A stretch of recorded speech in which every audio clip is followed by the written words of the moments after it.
Central budget ನಾಳೆ ಇದೆ, expectation ಏನಿದೆ ಸ್ಟೇಟಿಗೆ? ನಾಳೆ ಕೇಂದ್ರ ಸರ್ಕಾರದ ಆಯವ್ಯಯ ಮಂಡನೆ ಆಗ್ತಾ ಇದೆ.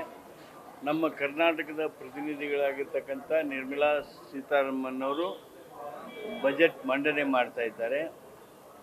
ಸನ್ಮಾನ್ಯ ಮುಖ್ಯಮಂತ್ರಿಗಳ ನೇತೃತ್ವದಲ್ಲಿ ನಾವು ಮಂತ್ರಿಗಳು, ಸೀನಿಯರ್ ಮಂತ್ರಿಗಳು ಹೋಗಿ ಎಲ್ಲ ನಮ್ಮ ಎಂ ಪಿಗಳನ್ನು ಸಭೆ ಮಾಡಿ ಮನವಿ ಮಾಡಿದ್ದೇವೆ.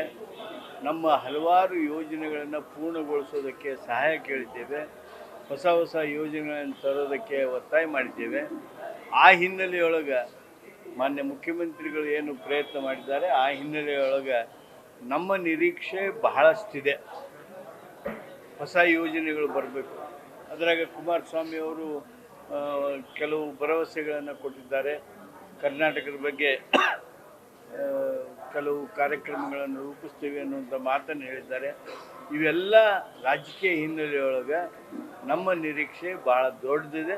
ನಮ್ಮ ನಿರೀಕ್ಷೆಗೆ ಸಮೀಪ ಬರುವ ರೀತಿಯೊಳಗೆ ಕೇಂದ್ರದ ಬಜೆಟ್ ಆಗಲಿ, ಕರ್ನಾಟಕಕ್ಕೆ ಹೆಚ್ಚಿನ ನೆರವು ಹರಿದು ಬರಲಿ ಅಂತ ನಾನು ಕೇಳ್ತೀನಿ. ಸರ್, ಆರ್ ಅಶೋಕ್ ಅವರು ಟ್ವೀಟ್ ಮಾಡಿದ್ದಾರೆ. MLA ರೂಪಕಲಾ ಅವರ ಹಸ್ಬೆಂಡ್ಗೋಸ್ಕರ ಅವ್ರಿಗೆ ಅಕಾಮಡೇಟ್ ಮಾಡೋದಕ್ಕೋಸ್ಕರ ಸೆಕ್ರೆಟರಿ ಪೋಸ್ಟ್ ಅನ್ನು ಕ್ರಿಯೇಟ್ ಮಾಡ್ತಿದ್ದಾರೆ ಅಂತ ಟ್ವೀಟ್ ಮಾಡಿದ್ದಾರೆ. I have not seen that tweet. Thank you. News first, ನಿರ್ಭೀತಿಯಿಂದ ನಿಮ್ಮ ಪರವಾಗಿ.